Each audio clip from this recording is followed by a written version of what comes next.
Hallo zusammen und willkommen zum Vollmondorakel. Das mache ich dieses Mal, so wie auch das Neumondorakel hier bei Astrolym. Vielleicht auch die nächsten paar Monate mal so. Wir probieren mal einiges anders. Und wir gucken,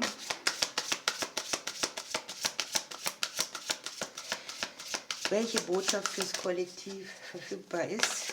Wenn ihr dran bleibt, dürft ihr hinterher noch wählen. Eine Botschaft für eure Vollmondzeit.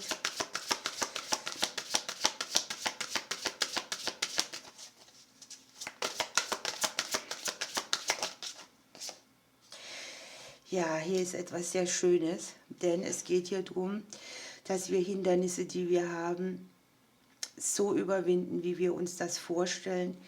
Irgendetwas, was längere Zeit nicht verfügbar war, kommt jetzt zum Aufblühen. Wir haben, dass da, wo wir mit angezogener Handbremse gefahren sind, irgendwie wieder etwas in eine Richtung geht, die Geschenke mitbringt, die etwas richtet.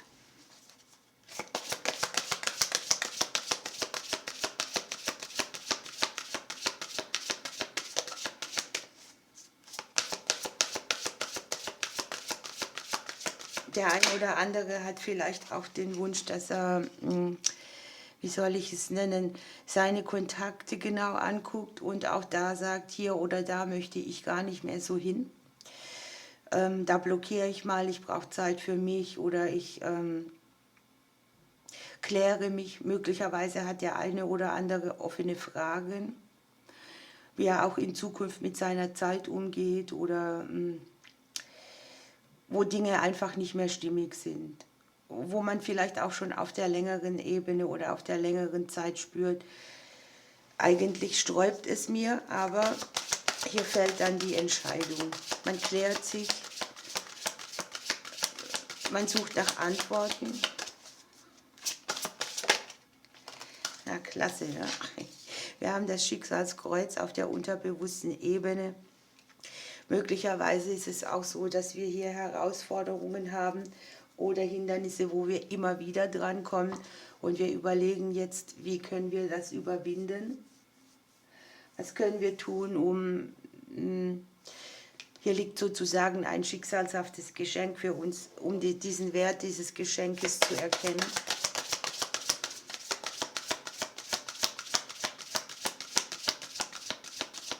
Sind vielleicht auch herausfordernde Themen gewesen, mit denen man das erste Mal zu tun hatte oder Erlebnisse, die man so noch nicht hatte.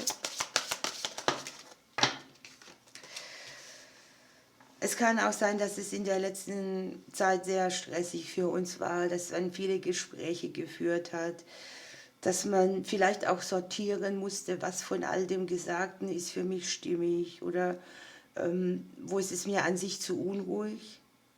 Wo bringt mich selbst was aus der Fassung oder aus meinem normalen Tritt, weil ich gestresst bin?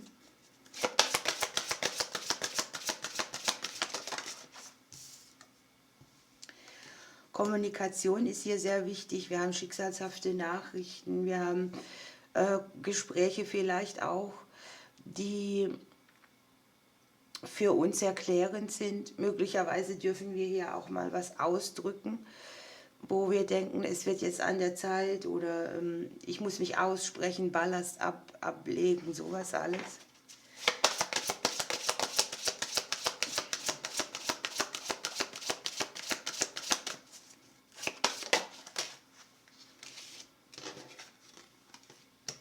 Ja, das ist schon wieder eine sehr tiefe Legung, denn hier kann es um sehr vieles gehen. Es geht einsteils um eine Häutung, einen neuen Lebensweg auf unserer Reise, der aus einer Verstrickung rausführt. Es geht um Mutterthemen, es geht um Genesung, es geht um einen Prozess, wo wir einen Schuh, der uns nicht mehr passt, auch nicht mehr anziehen. Möglicherweise sind ja auch Menschen aus der Vergangenheit, die Gesprächsbedarf haben. Denkt daran, wir haben hier im Prinzip in der Mitte auch die Blockade. Ne?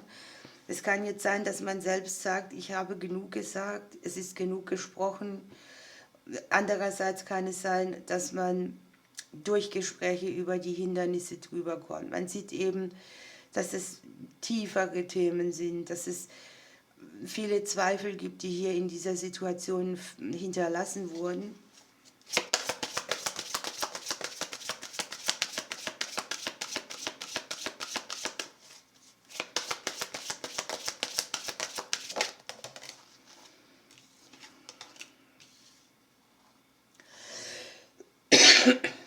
Wir haben hier das Kind mit dabei. Es kann im Prinzip um die Genesung unserer Kindertage gehen, um eine tiefere Erkenntnis in unser Schicksal oder in unsere Lebensaufgabe. Es können Neubeginne sein, man kann erneut aufeinander zugehen.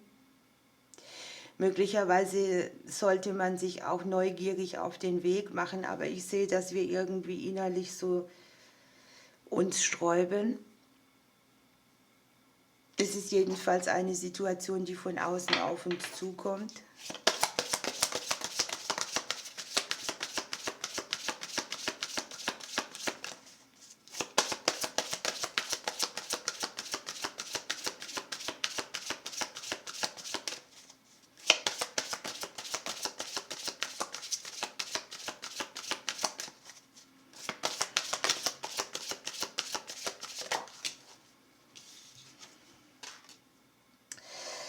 Also irgendwie scheint Kommunikation hier sehr wichtig zu sein.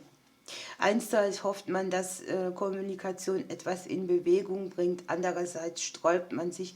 Das kann ein Zwiespalt auch sein. Etwas, wo man noch nicht weiß, wie man reagieren will oder das eine ist, wie du reagieren willst, das andere ist, wie es von dir erwartet wird. Das Thema kann auch sein, Erwartungen nicht mehr erfüllen, Nein sagen.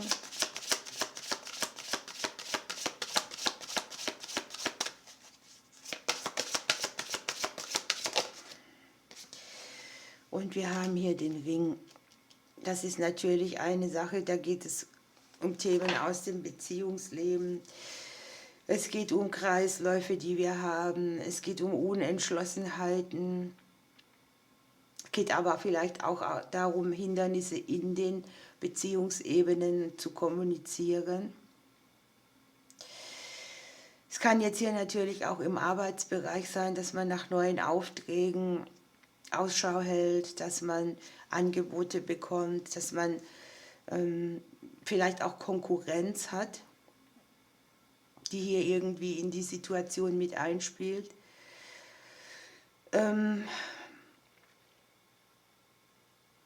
Möglicherweise klärt man das Verhältnis zu seiner Mutter oder mit den Mutterthemen an sich.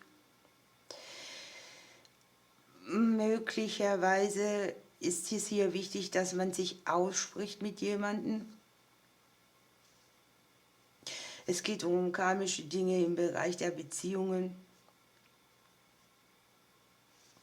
Und es geht irgendwie um ein tiefes Hindernis. Ne? Ich habe hier unten noch, das ist sehr spannend, im Prinzip die seelischen Blockaden und gleichzeitig habe ich hier die Sterne mit dabei. Also hier kann man schon etwas, wenn ich noch ein bisschen weiter gucke, ist hier die Sonne, was einen hindert oder wo man wirklich sehr stark damit beschäftigt ist, sich zu klären, für Klarheit zu sorgen, unter den guten Sternstellen oder auch Wunscherfüllung haben. Es kann jetzt hier auch ein Bereich sein, bei dem man zum Beispiel die Finanzen klärt. Wir haben die Fische dabei. Die Fische bedeuten immer halt auch beides, ne?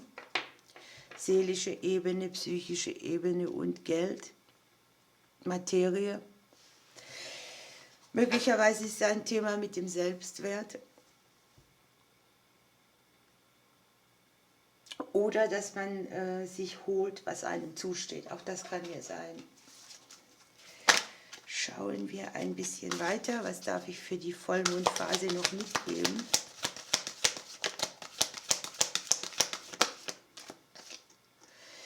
Die blaue Stunde mit dem Loslassen. Und unterm Deck haben wir noch das Wildblumenwunderland mit dem Thema Fülle. Ja, hier geht es ein bisschen darum, in die Abendstunden einzutauchen, wenn die Sonne untergeht. Und es geht darum, was ist mit unseren Erinnerungen, Erfahrungen, mit unserer Vergangenheit. Was schleppen wir überhaupt alles mit rum, was uns vielleicht dann auch selbst hindert? Wo haben wir den Blick für die Gegenwart ein bisschen verquert oder vernebelt? Und es wird ja auch gesagt, nur weil etwas, wenn es schon mal so war, passiert ist oder wie etwas passiert ist, muss es nicht sein, dass es erneut so wiederkommt. Das, was war, das war. Es ist in Ordnung, wenn man es gehen lässt. Es kann ja auch sein, dass man so denkt, eine Sache hört nie auf oder ich komme aus einem Kreislauf nicht raus, weil es immer schon so war.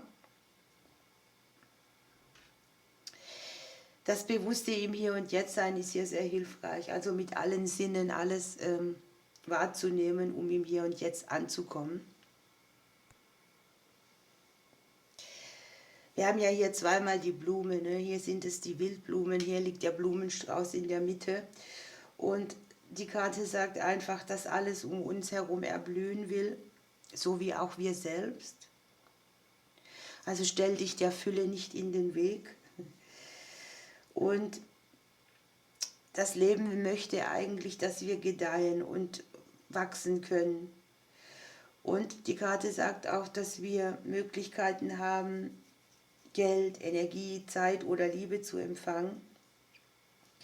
Aber wir brauchen nicht darauf warten, dass uns das in den Schoß fällt, sondern dass wir aktiv werden, dass wir nicht zurückhalten, dass wir gute Gelegenheiten nutzen, dass wir Geben und Nehmen in ein Gleichgewicht bringen, sodass wir auch von Herzen was weitergeben, um dann auch wieder zu empfangen.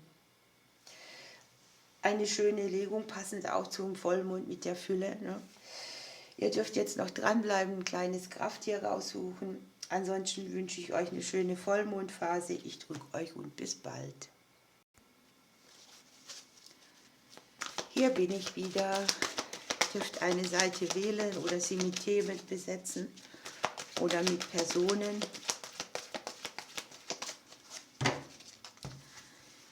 Wir nehmen ein Krafttier.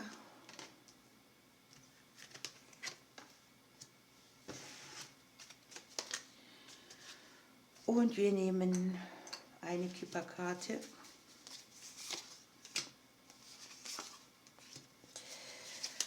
So, dann dürft ihr aussuchen, welche Seite möchtet ihr für eure Vollmondphase. Ich tue mir mal wieder sehr schwer, ich würde rechts nehmen. Wir haben hier den Habicht mit der Lebensenergie und wir haben das Gefängnis. Das Gefängnis passt, finde ich, ganz gut zum keltischen Kreuz vorher, denn hier kommt man vielleicht irgendwo an seine Grenzen. Hier sind Ängste und Hindernisse, irgendetwas, was nicht frei fließt oder sich nicht frei entfalten kann. Vielleicht fühlt man sich alleine, man kommt an seine Grenzen, man hält seine Gefühle hinterm Berg. Vielleicht hat man sich zurückgezogen oder etwas unterbrochen, auch bewusst. Ne? Und dann kommt der Habicht mit dem Thema Lebensenergie. Hier kommt neue Kraft zurück, ein neuer Zyklus beginnt, man bekommt Führung in schwierigen Situationen und man hat hier eine große Chance, das Leben an sich zu verändern. Es gibt Gelegenheiten, die wir nutzen können, wo wir auch nicht zögern sollen auf unser Bauchgefühl hören und handeln.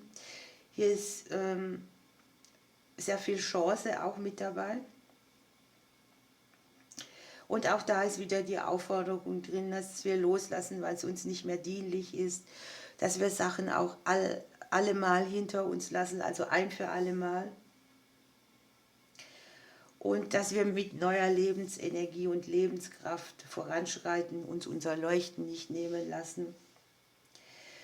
Jedenfalls bringt der Habicht einen ganz neuen Lebensabschnitt mit. Wir dürfen uns vorbereiten, dass unser Einsatz und unser zielgerichtetes Handeln gezeigt werden wollen. Hier kommt auch Abwechslung, ne? Nicht so dieses Eingesperrtsein.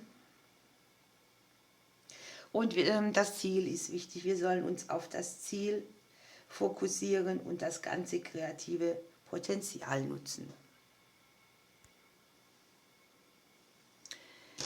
So, dann schauen wir auf die andere Seite.